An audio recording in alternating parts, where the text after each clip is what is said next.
का योगी सरकार में, मोदी सरकार में, और एक इंटरनेशनल नेता जो है कि हमारे भाई चंद्रशेखर रावण जी के ऊपर गोली चलता है, ये तो बहुत बड़ा निंदनीय है। यह नहीं होना चाहिए। अगर यह लोग, इन लोगों का साजिश है कि ये उभरते हुए महानायक हैं, एसी एसटी के आपका हमेशा जहाँ अत्याचार होता है वहां पहुंचते हैं, आवाज उठाते हैं, तो ये लोग का कहीं ना कहीं डर है कि आने वाले 2024 में आपका जो है चंद्रशेखर रावण जी भारत के प्रधानमंत्री के दावेदारी हो सकते हैं। तो ये लोग को डर सताता है, इसलिए डरी हुई है कि ये एक महानायक है, अब दलितों का मसीहा है, गरीबों के मसीहा है, सबका मसीहा है, आवाज बुलंद करते हैं, वहां पहुंच हैं, तो ये लोग को डर हो जाता है कि कहीं ना कहीं ये प्रधानमंत्री के दावेदारी होंगे। तो मैं आग्रह करूंगा हमारे जितने भीम आर्मी के जितने सदस्य हैं, पदाधिकारी हैं, शांति बनाए रखें, उसका इंतजार करें कि 24 घंटे के अंदर में अगर जो मोदी सरकार, योगी सरकार उसके गिरफ्तार करे और उसके ऊपर अभिलंब कार्रवाई करे, कठोर से कठोर कार्रवाई करे। अगर नहीं करती है तो मजबूरन वर्ष हम लोग को जनता जो है कि हमारे जितने आपका जो भी है भीम आर्मी के हैं, आजाद समाज पार्टी के हैं, रोड पर उतर करके वो है कि मांग करेंगे। अगर आप नहीं मानते हैं तो एकदम नाकाबंदी करेंगे।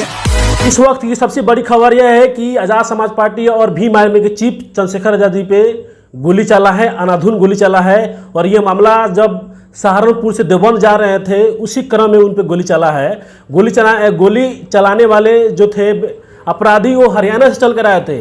जो गाड़ी का नंबर था यानी हरियाणा का नंबर था, उस गाड़ी पर आए हैं और चंद्रशेखर आजाद जी पे ताबड़तोड़ हमला किए हैं। इसी मुद्दे पर हम बात करेंगे। भीम आर्मी के नेता हैं त्रिभुवन जी, क्या कहिएगा, बताइए। जो यूपी में बीजेपी की सरकार है, बीजेपी की सरकार में एक राष्ट्रीय अध्यक्ष जो दलित आइकॉन है और भारत के उभरते हुए नेता हैं, उन पे बदमाश लोग आते हैं और अनाधुन फायरिंग करके निकल जाते हैं। ये तो सबसे बड़ी देश के बहुत बड़ा निंदनीय बात है जी। हमें आपका भीम आर्मी के चीफ, आजाद समाज पार्टी की आपका महानायक भाई चंद्रशेखर रावण जी के ऊपर गोली चलता है जी। और यह गोली चलाने वाले जो है आपका हरियाणा से आते हैं। मैं आपका न्यूज देखा, इंडिया न्यूज के माध्यम से देखा, और मुझे ये लगा कि आज बताइए इस तरह के आपका योगी सरकार में, मोदी सरकार में, और एक इंटरनेशनल नेता जो है कि हमारे भाई चंद्रशेखर रावण जी के ऊपर गोली चलता है, ये तो बहुत बड़ा निंदनीय है। यह नहीं होना चाहिए। अगर यह लोग, इन लोगों का साजिश है कि ये उभरते हुए महानायक हैं, एसी एसटी के आपका हमेशा जहाँ अत्याचार होता है वहां पहुंचते हैं, आवाज उठाते हैं, तो ये लोग का कहीं ना कहीं डर है कि आने वाले 2024 में आपका जो है चंद्रशेखर रावण जी भारत के प्रधानमंत्री के दावेदारी हो सकते हैं। तो ये लोग को डर सताता है। अगर ऐसा होता है, भाई चंद्रशेखर रावण जी के ऊपर अगर थोड़ा सा खरोच होता है, तो यहाँ के भाई योगी सरकार जी और भारत के मोदी सरकार जी की ये दायित्व आपका बनता है कि इस तरह के अगर दुस्साहस रखता है, अपराधियों को अगर यह पाल करके आप लोग रखे हुए हैं, आरएसएस वाले जो लोग हैं, अगर भाई चंद्रशेखर रावण जी के ऊपर अगर थोड़ा सा भी किसी तरह के बात अगर होता है तो सारी जिम्मेवारी सरकार के होगी, मोदी सरकार के होगी, योगी सरकार के होगी। बताइए, आए दिन यूपी में जो तमाम जो बड़े बड़े नेता हैं अपराधी पे, ये योगी कहते हैं कि हमारे सरकार में सब कुछ ठीक ठाक चल रहा है, कानून ठीक ठाक चल रहा है। कहाँ ठीक ठाक चल रहा है? एक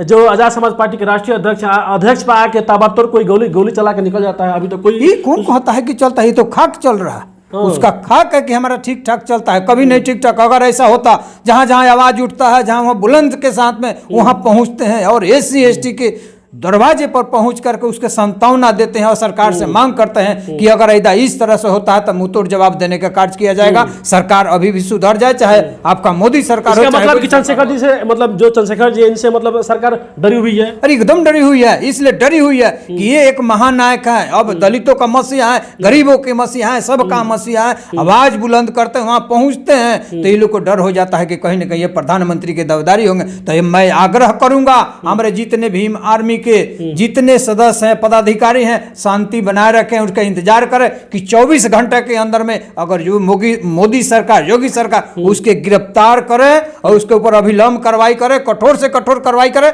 अगर नहीं करती है तो मजबूरन वर्ष हम लोग को जनता जो है कि हमारे जितने आपका जो भी है भीम आर्मी के हैं, आजाद समाज पार्टी के हैं, रोड पर उतर करके वो है कि मांग करेंगे। अगर आप नहीं मानते हैं तो एकदम नाकाबंदी करेंगे। अच्छा, बताइए, आंदोलन आप एक करेंगे। भीम आर्मी के नेता होने के नाते जो गोली चला उनको क्या कहिएगा? मैं उसका निंदा करता हूं भाई कि ऐसे क्यों हुआ। आखिर आपके सरकार में इस तरह से होता है तो सारी दायित्व सरकार के बनती है। कहीं ना कहीं हो सकता है कि आप मिली भगत से आप जो है कि गोली चलवाते हैं। हमारे आपका भीम आर्मी के आपका आजाद समाज पार्टी के एक महानायक है, इंटरनेशनल लेवल पर है, तो आप लोगों को कहीं ना कहीं लगता है कि साजिश है। अगर साजिश नहीं होती तो अविलंब 24 घंटा के अंदर में उसको जांच करे, कार्रवाई करे, आप पकड़ करके आपको प्रशासन के हवाले करे। अच्छा बताइए, अभी तक जो चंद्रशेखर आजाद पे गोली चला, अभी तक सरकार का कोई इस पर प्रतिक्रिया नहीं आया है? नहीं, ये सरकार के एकदम अविलंब दायित्व है, आपको देना होगा, जवाब देना होगा कि ऐसे आखिर क्यों हुआ। क्यों बाहर से आते हैं और भाई चंद्रशेखर जी के ऊपर आपका बगल से आपका गोली जो चलता है उनके बगल से थी होता है।